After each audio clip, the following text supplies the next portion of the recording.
Welcome back. This is Physics 235, Week 13, Day 2, scheduled for release on April 15th, and today we're going to be talking about the eye and various systems of lenses.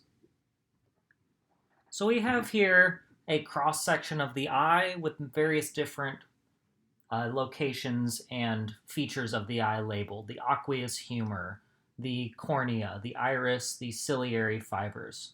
One part that is not labeled here is the lens. This part of the eye is the lens, but other parts as well: sclera, retina, fovea, optic nerve, optic disc. These are a bunch of biology words I don't need you to know. What you need to know is that there are multiple parts of an eye, and each part of the eye has a different index of refraction. And just to give you an idea what some of these values are,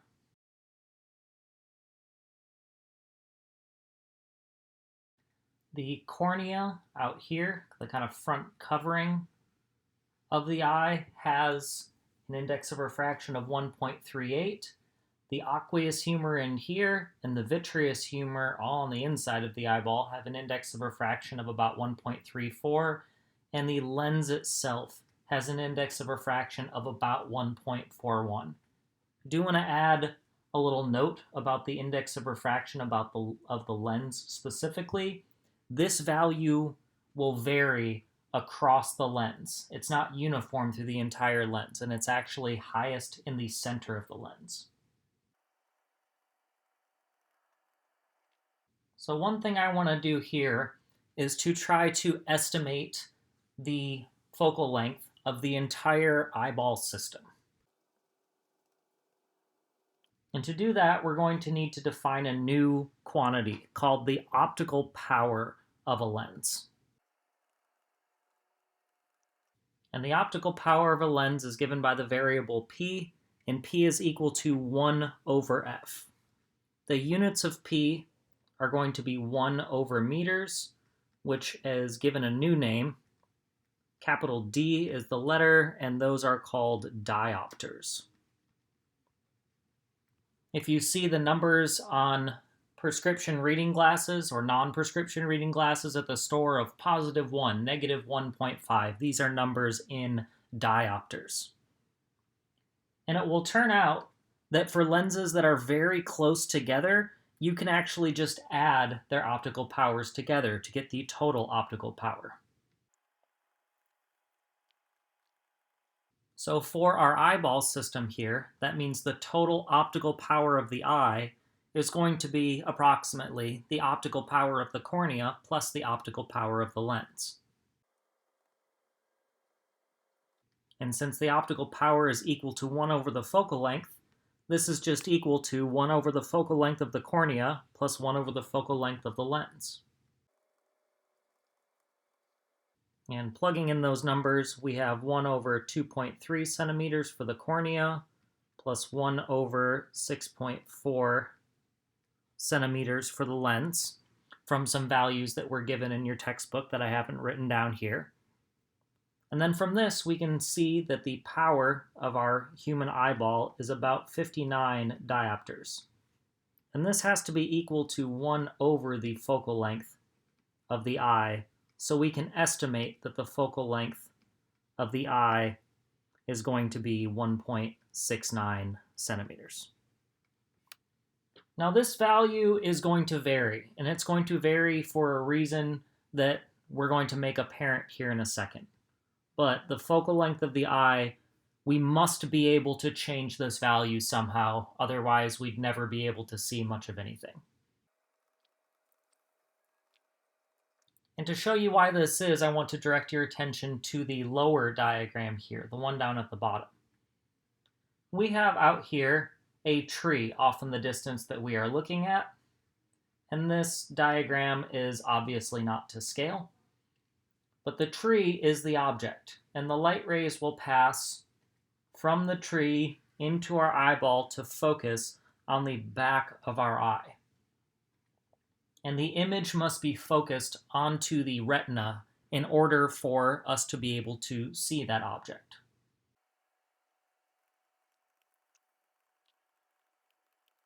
or for at least for us to be able to see the object clearly and crisply and in focus. So over here, where we have our cornea and our lens of our eyeball, this is where we imagine the lens that is our eyeball exists. So basically, we can think of our entire eyeball as a single lens right here with a focal length of Fi, that 1.69 centimeters. I don't want to think about the terms in our thin lens equation as they pertain to this diagram. One of those is the object distance right here. This would be DO. So we're going to need to accommodate an awful lot of different object distances, because look around the room right now. I can see the water ball on my table close to me, water bottle. I can see my neighbor's car parked across the street, and I can see the trees all the way down at the end of the street next to mine. All of those are objects, and all of those have very different object distances, from a couple of feet to well over 200 or 300 feet, probably more. Then we have our image distance, which will be the distance from the lens to the image. And the key feature here is that this image distance that we've labeled right here cannot change. You are not going to be able to change the length of your eyeball, the distance between the lens and the retina. So the image distance must be constant. So if we look at our thin lens equation that I'm going to write down here in brown, we have 1 over the focal length equals 1 over our object distance plus 1 over our image distance. And we're going to have various different object distances, so this term right here is going to change depending on what object we're looking at. But the image distance is going to be the same for every object we look at. So if the image distance is going to stay the same, then this term, 1 over image distance, is constant for any object we look at. So if DO is going to change, that means F has to be able to change as well. It will turn out that we can change, and we do change every time we look at something a different distance away, the focal length of our eyeball based on the muscles that are activated in our eyes that either stretch or squish the lens.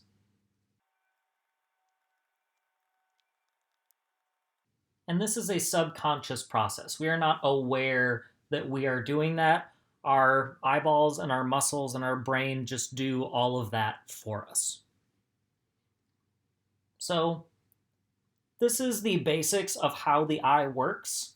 It's not precisely a single lens system, but it can be approximated as a system with a single lens. And what I want to talk about next is how different people's vision can vary. Some people are nearsighted, some people are farsighted, and what does this mean for the optics that are going on inside of our eyeballs?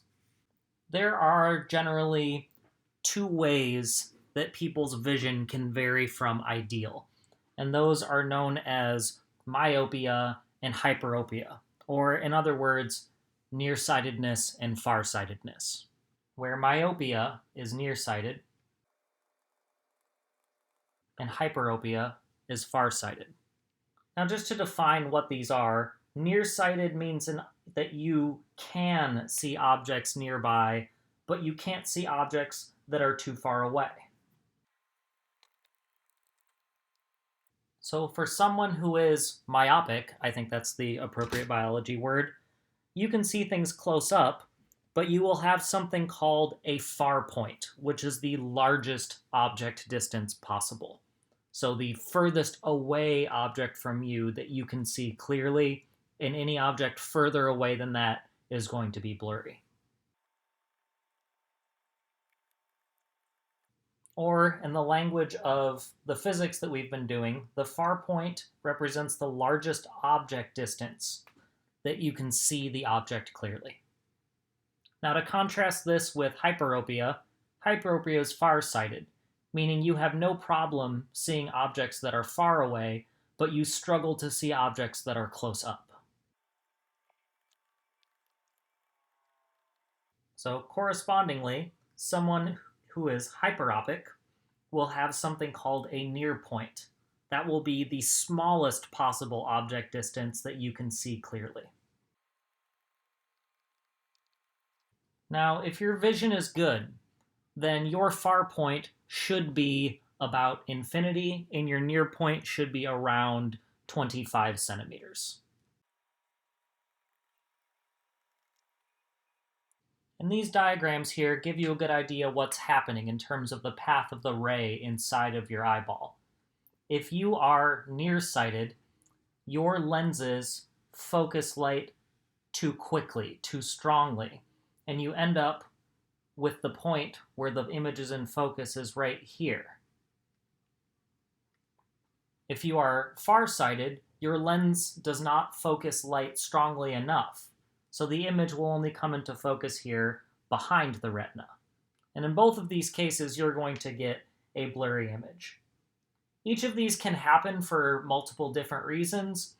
One could have to do with the lens itself being too strong or too weak. The lens being too strong would mean the lens is too kind of bulbous, the focal length is too small. The lens being too weak means the lens is too uniformly thin and the focal length is too long. Or you could have something called astigmatism, where your eye is not the standard shape, so it could be too long or too short, and those can produce similar effects to nearsightedness and farsightedness. So I want to do an example related to this idea. And I want to look at a person who is nearsighted and has a far point of 30 centimeters and figure out what power of lens we need in order to correct this person's vision. So let's write that example down.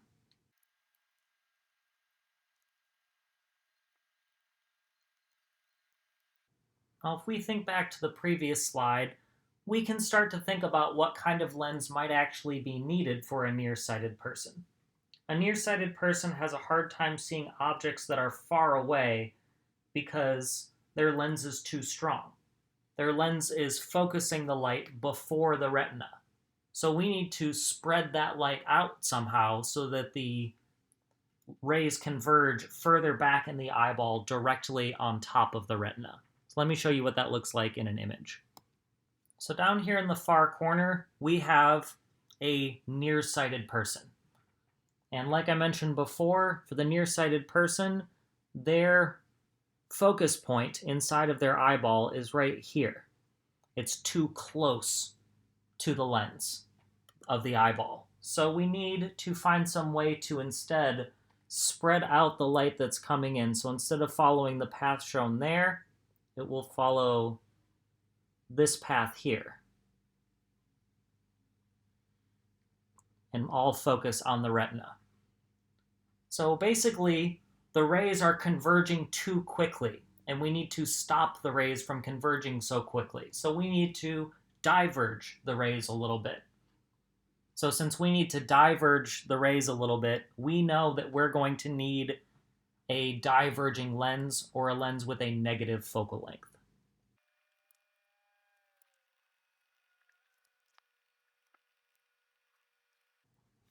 So we're expecting that we will need a lens with a negative focal length, which will also mean a negative power. So what we're going to try to do here is we are going to use the glasses to create an image of the original object, the thing we're looking at. And then that image is what we are going to see through our eyeballs. So let me try to kind of draw a picture here.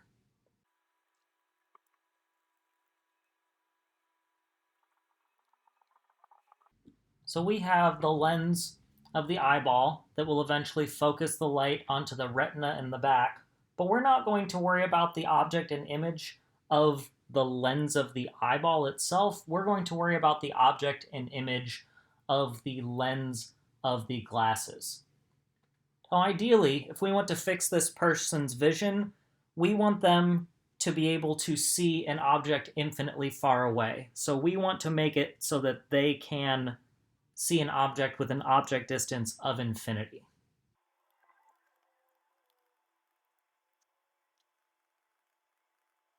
So the actual object is infinitely far off to the left of our diagram. And what we're trying to do is to create an image that is located at the far point.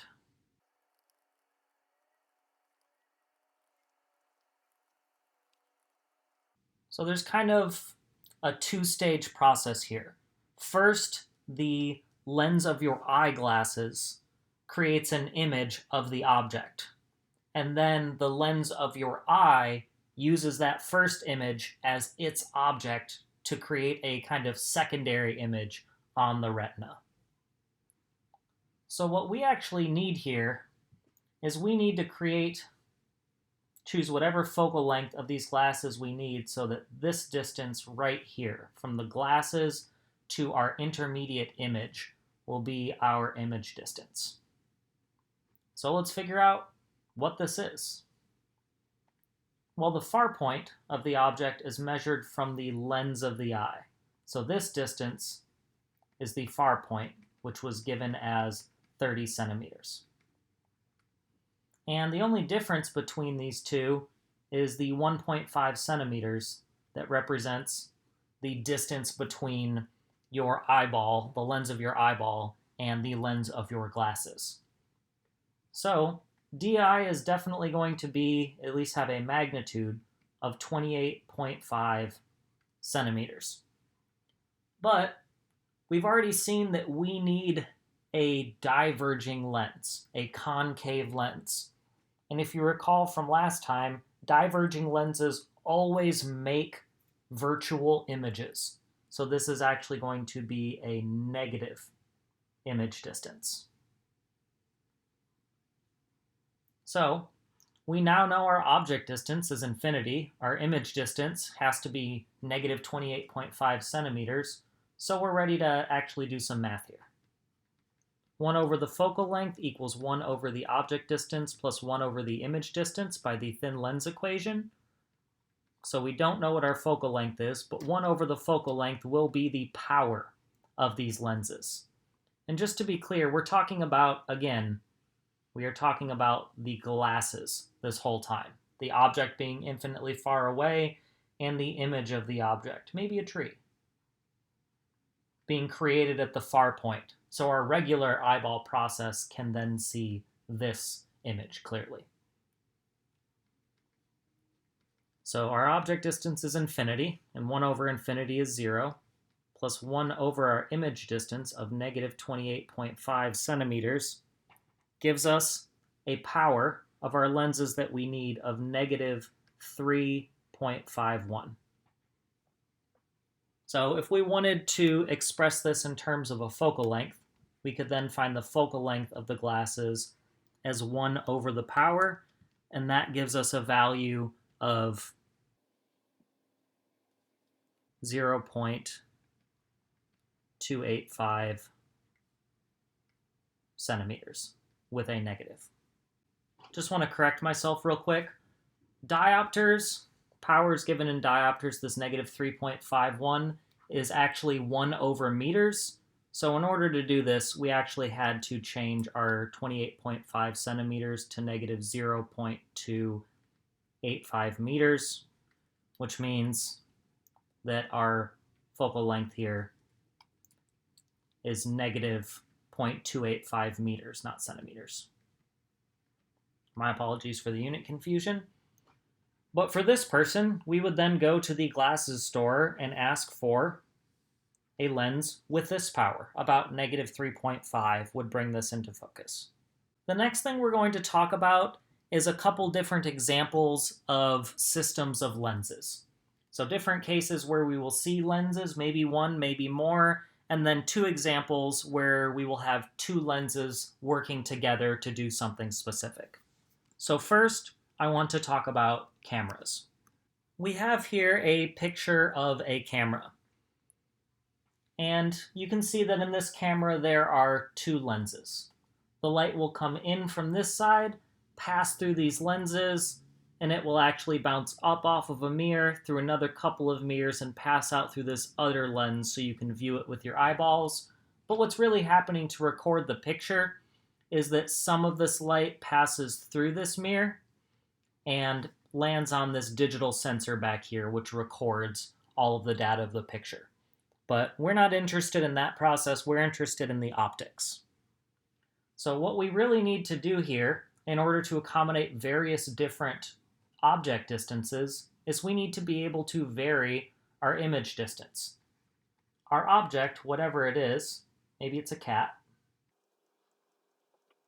beautiful cat, and then the light will come in and the image will form back here on the sensor. Or if you are using a more old-fashioned camera, the image will form directly on the film rather than directly on the sensor.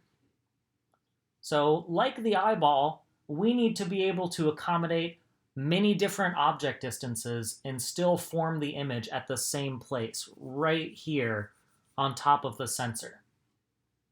The difference is, with our eyeball, we could not vary the image distance, but we could vary the focal length. Now in our camera, we're not going to have an easy time varying the focal length because that's determined by these lenses right here. And those lenses are pieces of glass, and we're not going to be able to squeeze this glass to turn it into a different shape. So here, rather than varying the focal length in order to produce a clear image, we are going to vary the image distance.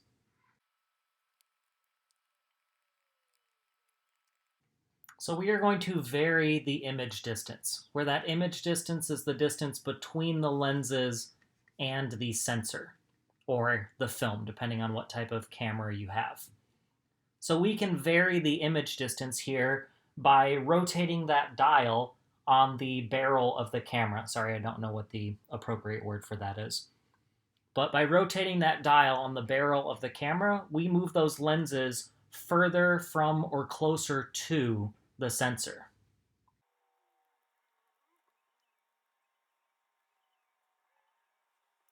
So we're not going to get too into the weeds here with the camera. I just wanted you guys to see how this actually plays out in a more real life type of scenario. Because most of us aren't wandering around with single lenses and trying to figure out what images we get from them, other than in the context of our eyeglasses if we wear them. But everyone's used a camera before, or I assume almost everyone's used a camera before. But what about your cell phone camera? Your cell phone camera, the lens clearly doesn't move. So how does your cell phone camera capture in-focus pictures of things that are 50 centimeters from you, 5 meters from you, or seemingly infinitely far away from you? And that's the question I want to answer next.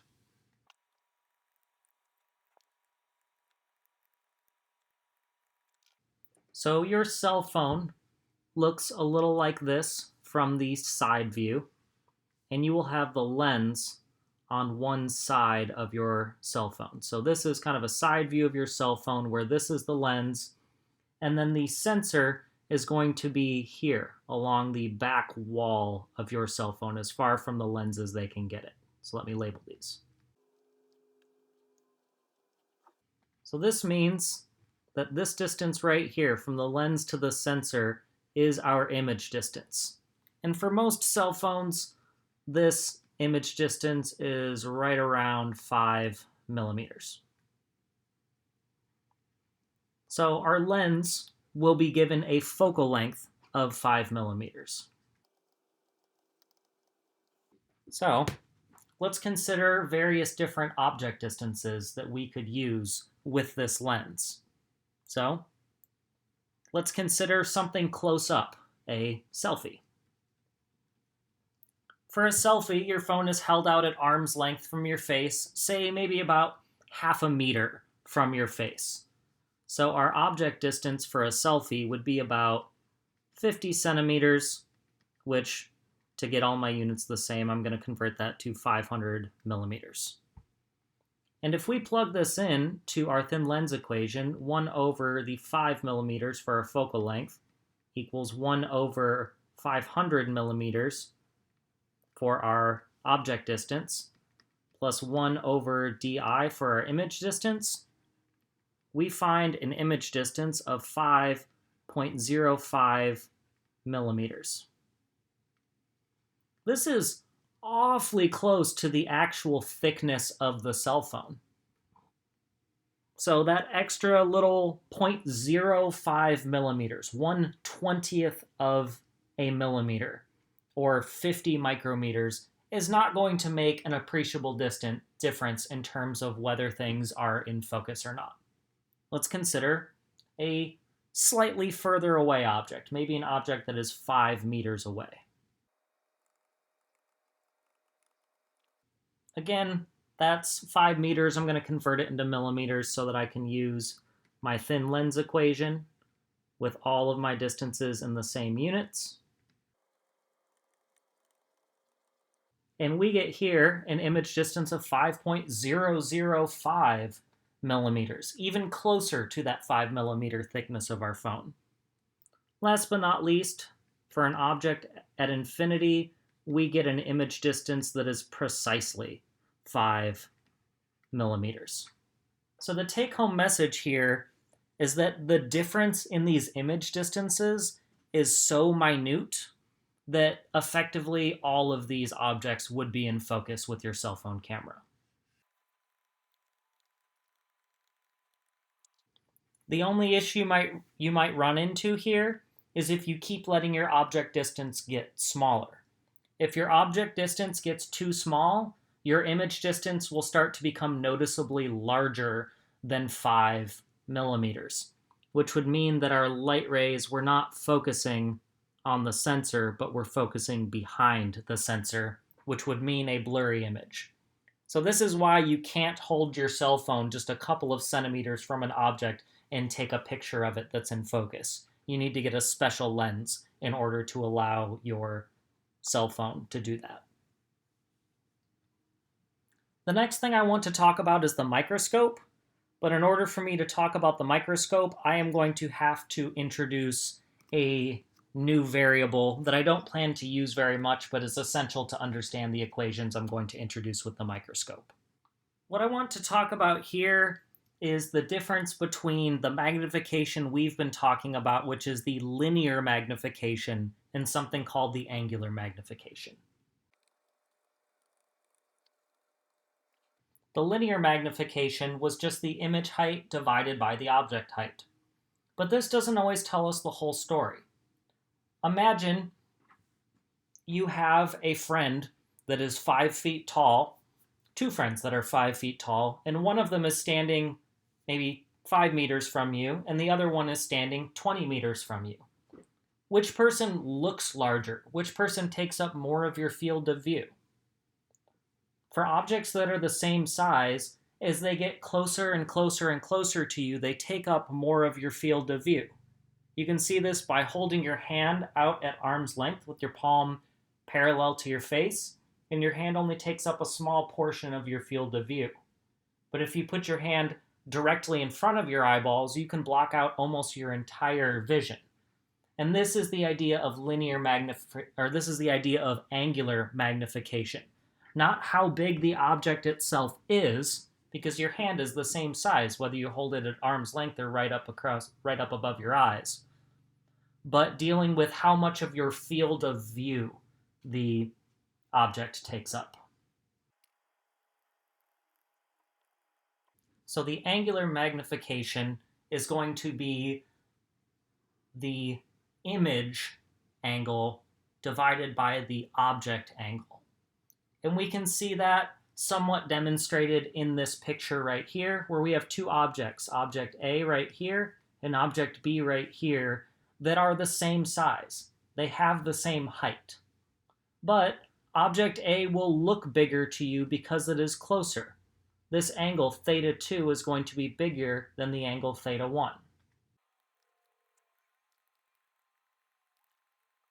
So when we talk about the microscope and the telescope, both of those have the purpose of making something look bigger to you. For the microscope, you're taking something tiny and making it look bigger. For the telescope, you're taking something far away, and since it's far, far away, it looks tiny, and you want to make it bigger so you can see it more clearly. So we have two options to make this happen. We can either make the image be bigger than the object, or we can make the image take up more of your field of view than the object. That is, we bring the image closer to your viewing point. And it's going to be a little bit of a combination of the two of these that determines the magnification of a microscope or a telescope. So first, let's talk about the microscope. So here we have the basic idea behind a microscope. The actual object of the microscope, the tiny little thing on the slide, is right here. And then you are looking from this side over here where the eyeball is. There's kind of a multiple stage process here where you have two lenses. The objective lens is the lens closer to the object, and the eyepiece is the lens closer to your eyeball. So you will have first the object goes through the objective lens and forms itself an image.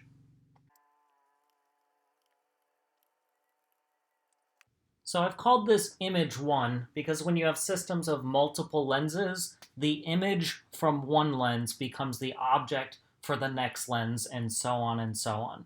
So I'm referring to image 1 here as this first image labeled in the diagram.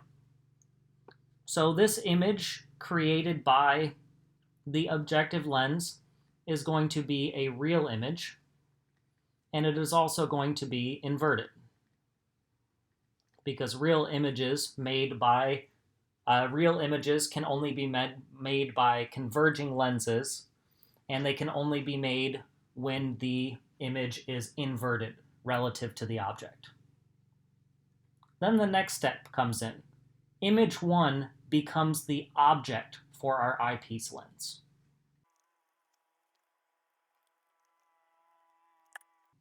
So now we're taking this image 1 that we found before, this arrow that I'm mousing over in green in our diagram, and now we pretend the only things in the world are this intermediate image and our eyepiece. Just like for step 1, we pretended that the only things in the world were the object and the objective lens. Now, one thing I want you to note about this intermediate image is that it is within the focal point of the eyepiece lens. This blue dot right here represents the focal point of the eyepiece lens, and we have our intermediate image, image 1, is inside of the focal point of the eyepiece.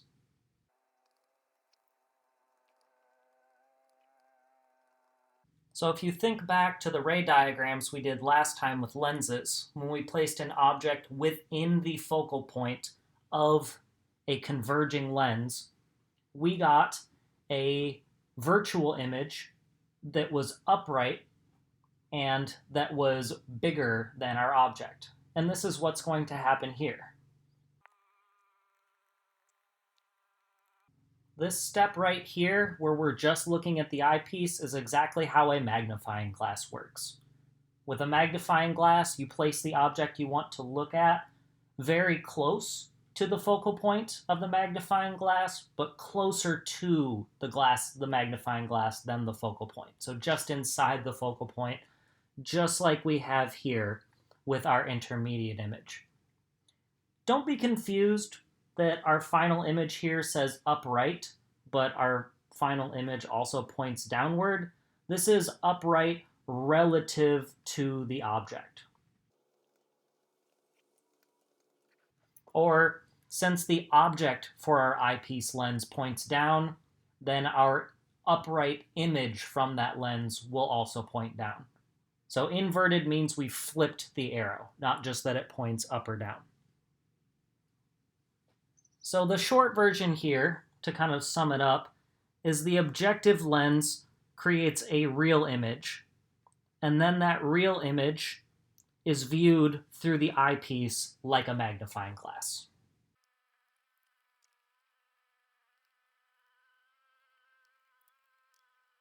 So what you really want to know is the magnification of a microscope. How many times bigger does what you're looking at appear when you look through the microscope? And that's given by the following formula. The net magnification of your microscope is equal to the linear magnification of your objective lens times the angular magnification of your eyepiece lens. Note that this I refers to eyepiece lens, not to your actual eyeball. And that can be simplified to the following formula. The negative image distance of the objective lens specifically times the focal length of your eyepiece lens plus 25 centimeters, all divided by the focal length of the objective lens times the focal length of the eyepiece lens. If you're wondering where in the heck that 25 centimeters comes from, that is a very valid question, and it is a question that your textbook never addresses. So just to be clear, that 25 centimeters is the distance between the eyepiece and the objective lens. So if a problem gives you a different distance between the objective and the eyepiece, you should be replacing this 25 centimeters in this formula with something else in real life. But even the example they do in this section of the book specifies 23 centimeters between objective and eyepiece lenses, but they still use 25 in this formula. So just be aware that our textbook, though free, may not be going into as much detail as it probably should here. And just to clarify what we mean when we talk about the image distance of the objective lens. The focal lengths will be given to you. So we just need to figure out what's the image distance of the objective lens. And there are two different image distances here. One image distance is this distance right here. And the other image distance is this distance down here, because we have two images. Our first image is the image of the objective lens, and the second image is the image of the eyepiece lens. That's what this OBJ refers to. It's the image distance of the objective lens. So it is this distance right here that they are referring to when they say DI objective. So if you know the object distance to begin with, or how far your microscope slide is from the objective lens, you can use the thin lens equation to find your image distance from the objective lens. So the last thing I want to talk about here is telescopes. And telescopes are made to, rather than making a small object appear big, they want to make an object that is small because it's far away appear bigger, not just small because it's actually small like a bacteria that you might look like on a microscope. So let's take a look at a telescope. This is the setup for a telescope. For a telescope, we also have two lenses, an objective and an eyepiece. And like the microscope, we are going to first make a real image of our object, and then we are going to use the eyepiece lens as a magnifying glass. Ignore this diagram up here at the top. We're not really going to be talking about that one. So, somewhere way off to the left, there is an object that is very far away. There's no way we're going to be able to draw this diagram to scale because we're looking at something that is miles and miles away, potentially light years and light years away if we're talking about a space telescope. So we're not going to be able to actually draw that all on one coherent diagram. And that's what these little double tick marks on our rays are indicating, that the object is very, very, very far off to the left. So the first thing that happens is that the objective lens creates a real image of our object. And then, like before, our other lens, our eyepiece, will then view this intermediate image like a magnifying glass.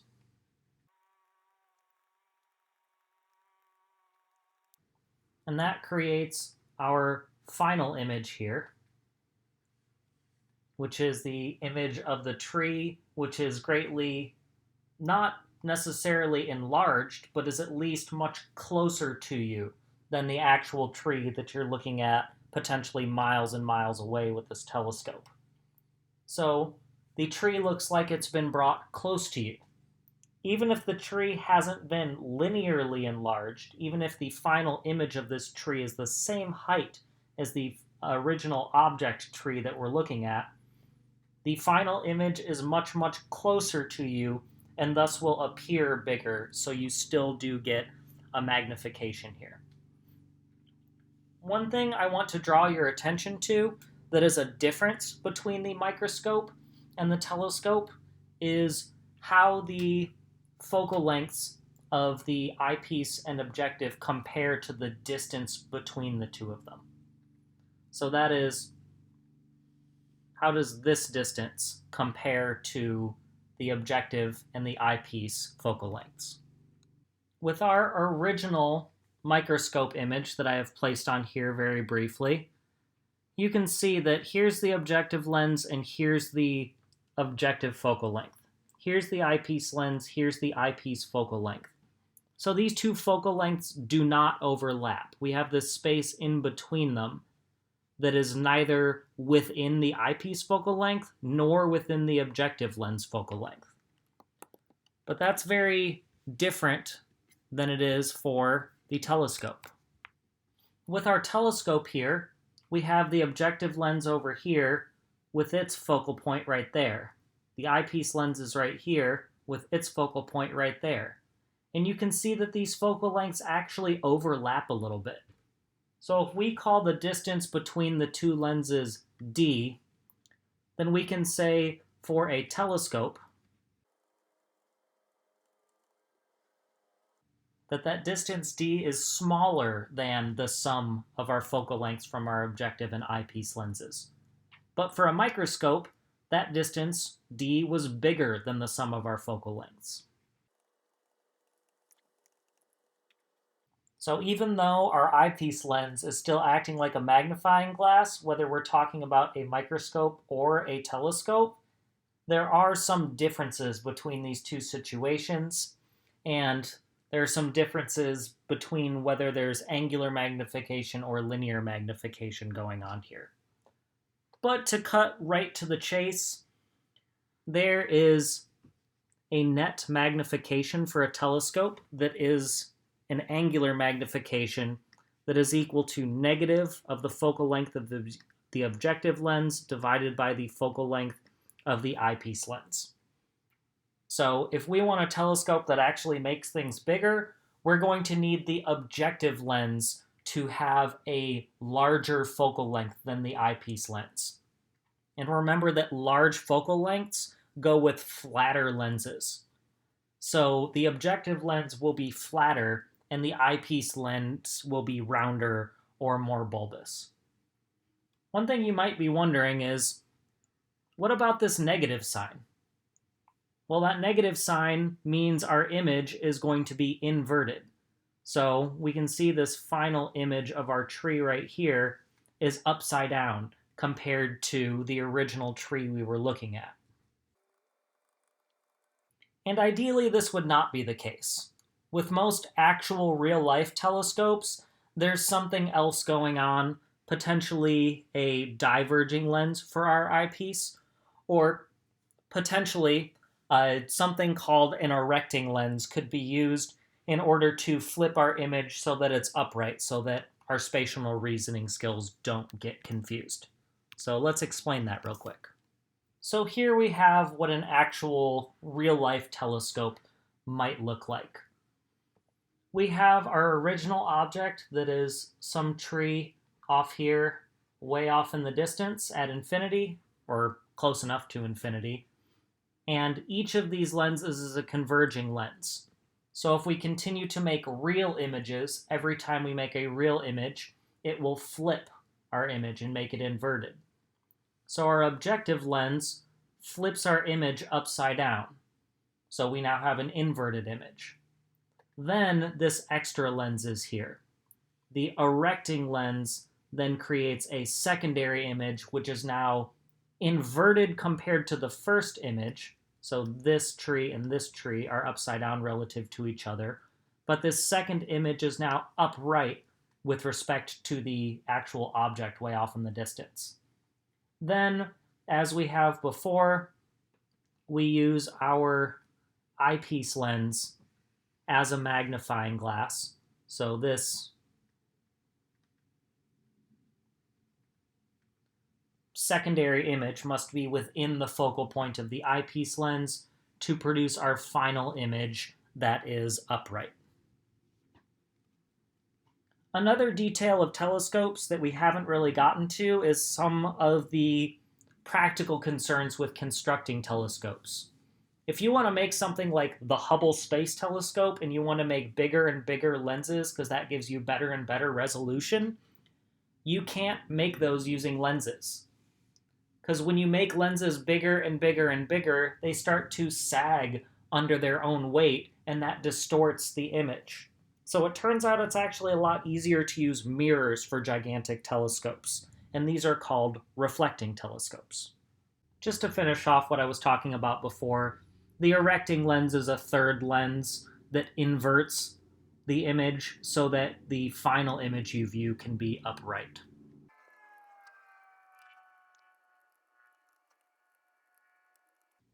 But reflecting telescopes, and that's what we're looking at down here at the bottom.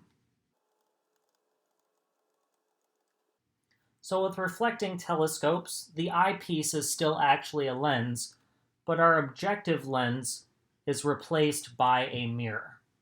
So this mirror should be parabolic shaped if we want to avoid spherical aberrations, or we could just make it so the diameter of the lens is small relative to the radius of curvature of the lens. But the light rays come in from whatever star this telescope is looking at, then they bounce off of the objective onto this kind of intermediate reflector here, which will then bounce the light back out to the eyepiece lens. Or in the second kind of reflecting telescope here, the light comes in, bounces off the objective, and hits this curved mirror right here, and then that sends it out through a hole in the objective mirror to the eyepiece lens. You might be thinking that if we use a setup like this, there might be a giant hole in the center of our image that we can't see, kind of like a blind spot. But it turns out this actually won't be the case, because if you cover up half of a lens, you don't cover up half of the image. You only make the image dimmer.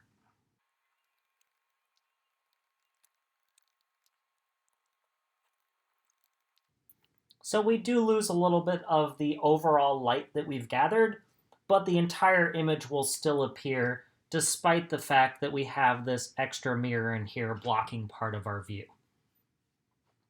This is because every point on the surface of a lens or mirror is focusing the light rays at the location of the image. So just because we block a few of these, that doesn't stop the entire image from forming.